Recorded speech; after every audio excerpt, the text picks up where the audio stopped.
Hello everyone, कैसे हैं आप सभी। आज बहुत ही अच्छे किचन के टिप्स लेके आई हूँ जो कि आपका किचन और घर बहुत ही अच्छे से व्यवस्थित रहने वाला है अगर आप अच्छे से ऑर्गेनाइज करके रखें। तो ये आप देख सकते हैं कि नींबू इधर उधर फैल रहे थे और फिर इसके लिए मैंने कितना अच्छा ऑर्गेनाइजर बना रहा है पन्नी से। और कोई भी आपका बास्केट है उसमें आप पॉलिथीन ऐसे लगा के अच्छे से रख सकते हैं और इससे क्या होता है, कवर रहने से आपका नींबू भी सेफ रहते हैं और अच्छा भी रहता है, एक एक करके निकलते हैं। और ये फिर ना मुझे कहीं पार्टी में जाना था तो मैंने ऐसे करके जल्दीबाजी में लगा रही थी नेल पेंट, लेकिन नेल पेंट लगाने से क्या होता है, ऐसे जल्दी में इधर उधर साइडों में लग जाती है और फिर बहुत गंदा लगता है। और जब जा रहे होते हो तो हाथ वगैरह तो इतने वॉश नहीं कर सकते, तो आप चिमटी लगा के और उसके बाद फिर नेल पेंट लगाए तो बिल्कुल भी इधर उधर फैलेगी नहीं। और उसके बाद फिर ये वाला टिप्स आता है, जैसे कि मान लो बहुत जगह पे ऊपर नीचे 2-3 मंजिल का किसी का मकान है और फिर आपने कहीं ना कहीं बाथरूम में ऑर्गेनाइजर रखना होता है साबुन वगैरह रखने के लिए, या आप किचन वगैरह में ही रखते हैं, तो इस तरीके का ऑर्गेनाइजर बना सकते हैं। क्योंकि जैसे कि आइसक्रीम के डिब्बे आते हैं हम हमेशा फेंक देते हैं, तो फिर ऐसे बना के आप रख सकते हैं। इससे साबुन आपका सेफ भी रहेगा और गलेगा भी नहीं। और उसके बाद फिर यहाँ पे हम शाम के टाइम पे तैयार हो गए। तैयार होने के बाद अब नए सफर की तरफ चले हैं। नए सफर की तरफ आपको बता दूं कि हम कहाँ जा रहे हैं, देहरादून। देहरादून जाएंगे, वहां से फिर वापसी में हम हरिद्वार जाएंगे। और फिर यहाँ पे बहुत ही अच्छा लग रहा था, ठंडा भी है क्योंकि घर पे मतलब दिल्ली का मौसम तो ऐसा है कि बहुत ज्यादा ही गर्मी है। और जब हम यहाँ पे निकले बाहर तो बहुत अच्छा भी लगा क्योंकि दिल को थोड़ा सा सुकून सा मिला, गर्मी भी नहीं लग रही थी। और जो ये वादियां होती हैं देखने में, पहाड़ वगैरह देखने में बहुत अच्छा लग रहा था, बहुत ही अच्छा। आंखों को और दिल को बहुत ज्यादा ही सुकून मिलता है जब हम काफी दिनों बाद घर से निकलते हैं, तो देखने में बहुत ही अच्छा होता है। और सफर अपनी फैमिली और परिवार के साथ जाते हैं तो वो भी एक अलग ही मजा होता है, बहुत ही अच्छा फील होता है। उसके बाद हम यहाँ पे देहरादून से आ चुके हैं हरिद्वार। इस टाइम पे 6 बजे का टाइम है और हरिद्वार आते ही सबसे पहले पुल पे जैसे खड़े हुए गंगा मैया को देख के बहुत ही अच्छा सुकून सा लगा और बहुत अच्छा लगा क्योंकि गंगा मैया का एक अलग ही नजारा होता देखने का। और यहाँ पे आपको बता दूं कि ये क्लिप मैंने बाद में डाल दी थी क्योंकि यहाँ पे जब देहरादून गए थे तो देहरादून में शस्त्रधारा है और उसके बाद यहाँ पे मतलब बहुत ज्यादा भीड़ थी तो हम यहाँ पे नहाए भी नहीं थे। और उसके बाद शस्त्रधारा गए और जाके यहाँ पे देख लिया, थोड़ी मस्ती वस्ती बच्चों के साथ करी। करने के बाद फिर हम वापसी हरिद्वार चले गए थे।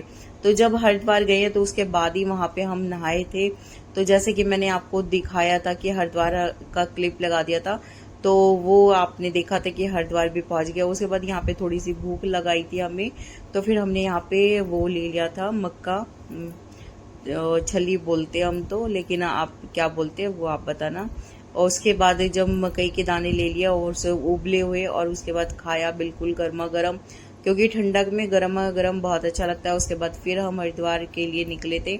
तो ये गाड़ी का ही है, बच्चे भी साथ में और हम भी, और बहुत ज्यादा ही मस्ती हो रही है क्योंकि फैमिली जब साथ में होती है, छुट्टी का टाइम होता है तो अच्छा लगता है। तो शनिवार इतवार बेटे की ऑफिस की छुट्टी होती है तो हम यहाँ पे निकल चुके थे और फिर बहुत ज्यादा ही हमने मस्ती करी, घूमे फिरे देहरादून। और एक दिन के सफर में ही इतना अच्छा लगा। सुबह हम 5 बजे के करीब निकल गए थे, उसके बाद हम देहरादून पहुंच गए 1-1:30 बजे तक। फिर 2-3 बजे तक हम वहां पे देहरादून थे। फिर यहाँ से हम निकले, वापसी में 6 बजे तक हरिद्वार पहुंच चुके थे। तो बहुत फटाफट से बस फास्ट ही गाड़ी चल रही है क्योंकि हमें उसके बाद वहां पे नहाना भी है, दर्शन भी करने हैं हरिद्वार में भी, और उसके बाद गंगा आरती देखनी है क्योंकि फिर लेट हो जाएगा, गंगा आरती नहीं देख पाएंगे तो। और गंगा आरती सुनने के बाद, देखने के बाद, क्योंकि उसका नजारा ही कुछ अलग होता है, फिर वहां पे जाके थोड़ी बहुत मस्ती वस्ती करेंगे। फिर 6 बजे तक तो हम पहुंचे ही थे। उसके बाद फिर घर की तरफ भी निकलना है क्योंकि कल बेटे का ऑफिस है तो फिर अगला दिन शुरू हो जाएगा, तो फिर घर पे रूटीन शुरू हो जाता है।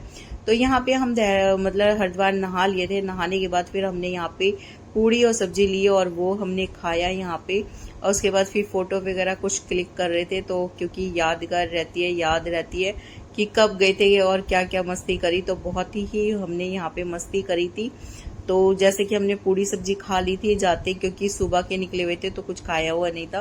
और उसके बाद फिर हमने थोड़ा बहुत यहाँ पे नहाए। नहाने के बाद आप देख सकते हैं कि कितनी हमारी मस्ती हो रही है, कोई डुबकी लगा रहा है, कोई कुछ कर रहा है। इसी तरीके से हमने कुछ मस्ती करी है बच्चों के साथ में और अच्छा लगा। मतलब पूरा शनिवार इतवार का दिन जो था पूरा मस्ती भरा था और बच्चों के साथ में बहुत ही अच्छा लगा। और बाहर जाके घूमने में भी अच्छा लगा, क्योंकि जब गर्मी लग रही थी घर पे और उसके बाद जब बाहर गए देहरादून बहुत अच्छा था, ठंडा था मौसम। उसके बाद फिर जब हरिद्वार गए तो वहाँ का ठंडे ठंडे पानी से नहाना, डुबकी लगाना, तो ये कुछ अलग ही मजा था। और उसके बाद फिर शाम भी हो चुकी थी। इस टाइम पे मतलब 6:30 पौने 7 बजे का टाइम था।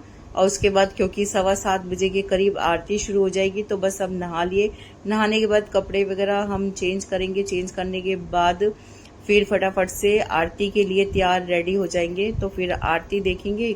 आरती देखने के बाद फिर हम यहाँ से घर की तरफ निकलेंगे। तो यहाँ पे हमने ये मतलब प्लान किया कि देखो कितनी कौन डुबकी लगाता है, तो उसके हिसाब से यहाँ पे डुबकी हमारी चल रही है और सभी की लगा रही है। और जब जैसे कि अमावस्या का टाइम होता है, तो इस टाइम पे हमें ज़रूर जाना चाहिए। इससे हमारे मोक्ष की प्राप्ति होती है, हमारे उस मतलब पितरों की, और हमारे लिए बहुत अच्छा आशीर्वाद रहता है पितरों का। तो यहाँ पे कपड़े वगैरह चेंज हो गए थे और इस टाइम पे गंगा आरती का टाइम हो चुका है और हमने यहाँ पे चंदन टीका वगैरह लगवा लिया है। लगवाने के बाद ही यहाँ पे फिर अब बस घर के लिए निकलेंगे। कुछ यहाँ पे फोटो वगैरह क्लिक करी हमने और मस्ती भरा हमारी फैमिली ब्लॉग था। और कुछ टिप्स एंड ट्रिक के साथ में, क्योंकि किचन के मैंने टिप्स एंड ट्रिक भी आपको बताए। तो आपको ये ब्लॉग कैसा लगा? पूरे दिन का मतलब 2 दिन का था, शनिवार की सुबह से और इतवार की रात तक का। उसके बाद आगे फिर मिलती हूँ कुछ इसी टिप्स एंड ट्रिक के साथ में।